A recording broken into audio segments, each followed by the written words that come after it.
Hello and welcome to Lovneesh sir की class.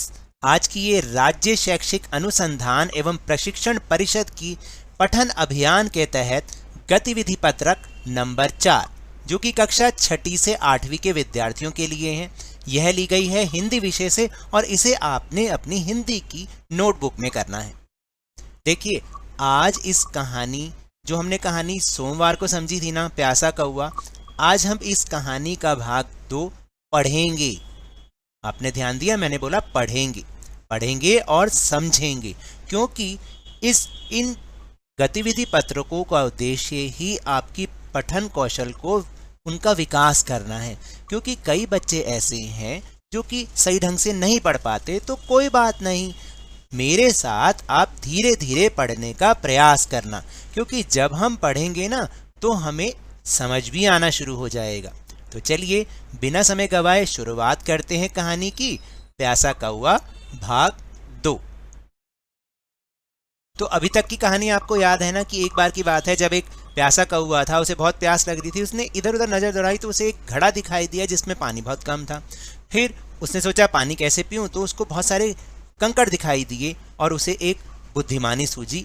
अब आगे उसे एक तरकीब सूझी। उसने एक कंकड़ उठाकर घड़े में डाला।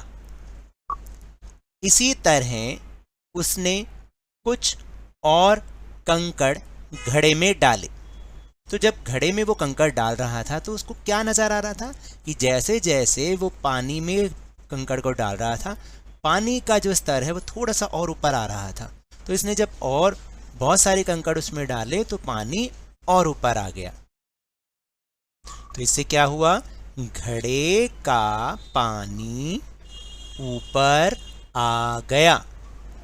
कौवे ने पानी पिया और वह उड़ गया। कहानी कैसी लगी? देखा आपने कि उसको क्या तरकीब सूझी। उसने बुद्धिमानी से एक कंकड़ को उठाया और घड़े में डाला और इससे पानी थोड़ा ऊपर आ गया। फिर उसने बाकी के कंकड़ भी इस घड़े में डाले जिससे पानी और ऊपर आ गया। अब कौवे ने पानी पी लिया और वह अपनी प्यास बुझाकर उड़ गया। बहुत मजेदार कहानी थी ना। चलिए अब कहानी के आधार पर हमें कुछ प्रश्नों के उत्तर देने हैं।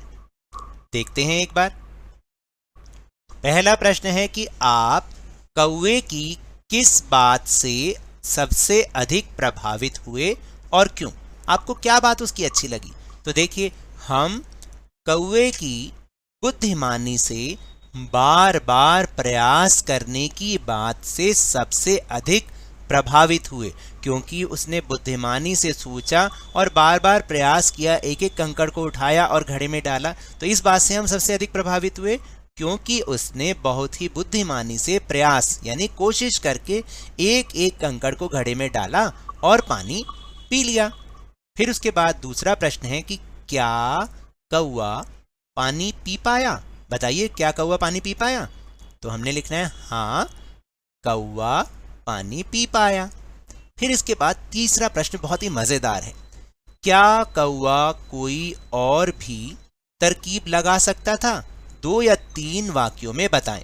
तो आप अपने उत्तर में अपना खुद का सोचा हुआ उत्तर भी लिख सकते हैं कि आप सोचिए कि क्या कौवा कोई और भी उपाय लड़ा सकता था, कोई उपाय लगा सकता था उसमें पानी पीने के लिए। तो देखो, जैसा मुझे जो समझ में आया ना, तो हाँ, कौवा और कोई और भी तरकीब लगा सकता था। जैसे कि वह घड़े में बार बार चोंच मारता जिससे कि उसमें एक छेद हो जाता और उससे पानी रिस कर बाहर आ जाता, जिसे पीकर वह अपनी प्यास बुझा सकता था। लेकिन इसमें घड़े के टूटने की भी तो संभावना थी, क्योंकि वह जोर जोर से उस पर चोट करता तो शायद घड़ा ही फूट जाता और सारा का सारा पानी जमीन पर बिखर जाता, जिससे उसको कुछ भी नहीं मिलता। फिर चौथा प्रश्न, इस कहानी को आप अपने शब्दों में बताएं। पूरी कहानी पढ़ लें और उसको खुद से अपने आप लिखें जितना आपको याद हो। तो जैसे मैंने इसको लिखा कि एक बार की बात है, एक कौवे को बहुत प्यास लग रही थी। उसने इधर उधर देखा तो उसे एक घड़ा नजर आया। उस घड़े में पानी कैसा था? पानी कम था। फिर उसने आसपास नजर दौड़ाई तो उसे कुछ कंकड़ दिखाई दिए। उसे एक तरकीब सूझी और उसने एक कंकड़ को घड़े में डाला, जिससे पानी थोड़ा सा ऊपर आया। उसने फिर इस तरह कई कंकड़ों को एक एक करके घड़े में डाला और पानी काफी ऊपर आ गया। फिर उसने पानी पीकर अपनी प्यास बुझाई और वह उड़ गया। तो देखो, मैंने इसे अपने शब्दों में लिखा, कहानी में जो लिखा था उसमें कुछ शब्द अपने आप से भी मैंने जोड़ दिए। आप भी ऐसा कर सकते हैं। इस तरीके से आपको क्या होगा, देखिए आपने देखा होगा मैं बहुत धीमे धीमे पढ़ रहा था, इसीलिए ताकि आप भी मेरे उस शब्द के उच्चारण को सुने। अगर आपको कोई शब्द समझ नहीं आता तो आप मेरे शब्द के उच्चारण को सुनेंगे ना, तो आपको भी पढ़ना आ जाएगा और उसका मतलब भी समझ में आ जाएगा। क्योंकि जब हम धीरे धीरे पढ़ते हैं तो वो लिखी हुई बात भी हमें समझ में आती है। तो इसलिए सब बच्चे अपने इस पठन कौशल को बढ़ाएंगे और इसे बार बार पढ़ने की कोशिश करेंगे। जो बच्चे अच्छा पढ़ते हैं वो तो पढ़ते ही हैं, लेकिन जो बच्चे थोड़ा सा कम अच्छा पढ़ते हैं वो भी अपने पठन कौशल को अच्छा बना सकते हैं। अब आपको समझ में आया? तो ये तो थी आज की वर्कशीट। अगर मेरे इस तरह समझाने से अब आपको समझ में आने लगा है तो इस चैनल और वीडियो को लाइक कीजिए, शेयर कीजिए और अगर आप नए हैं तो सब्सक्राइब भी कर लीजिए।